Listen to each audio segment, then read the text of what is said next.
இந்த வருஷத்துல புதுசா வந்த ஒரு 2 அனிமியோட ரிவ்யூ தான் நம்ம இந்த வீடியோல பார்க்க போறோம். First anime layer game. இது வந்து ஒரு gambling psychological mystery டைப்பான anime.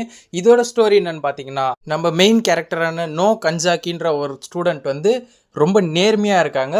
So அப்படி இருக்கும்போது லயர் கேம்ன்ற இந்த கேமுக்குள்ளே அவங்க இன்வைட் பண்ணப்படுறாங்க, அவங்க ஆடவும் செய்கிறாங்க. இந்த கேமுங்கிட்ட ஒரு சர்டைன் ரூல்ஸ் அண்ட் ரெகுலேஷன் வச்சுருக்காங்க. ஒரு 100 பில்லியன் வான அவங்களுக்கு கொடுத்துட்டு அந்த பணத்தை வந்து உங்கள் ஆப்போனண்ட் எப்படி வேணால் எடுத்துக்கலாம். ஸோ நீங்களும் அந்த பணத்தை எடுக்கலாம், உங்கள் பணம் திருடு போகாமல் நீங்கள் பார்த்துக்கணுன்ற மாதிரி சொல்லி இந்த கேம் ஸ்டார்ட் ஆகுது.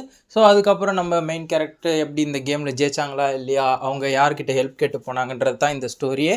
உண்மையிலேயே நல்லாயிருக்கும். ஸோ மிஸ் பண்ணாமல் பாருங்கள். நெக்ஸ்ட் ரெண்டாவதான அனிமே கில் ப்ளூ.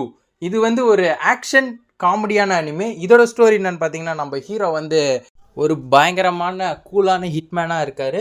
ஸோ அப்படி இருக்கும்போது வந்து ஒரு நாள் அவர் ஒரு வேலையை முடிச்சுட்டு வந்ததுக்கப்புறம் ஒரு குளவி கடித்து அவர் வந்து பேக் டு மிடில் ஸ்கூல் பையனாகவே மாறிடுறாரு.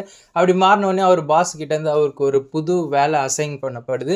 அதுக்கு அவர் மிடில் ஸ்கூல் போகணும். மிடில் ஸ்கூல் போயிட்டு தான் அந்த வேலையை செய்ய முடியும். ஸோ அது என்ன வேலை, அவர் அந்த வேலையை எப்படி முடித்தார், ஸோ அதுக்கு நடுவில் நடக்கிற ஃபன் அண்ட் ஆக்ஷன் தான் இந்த அனிமி.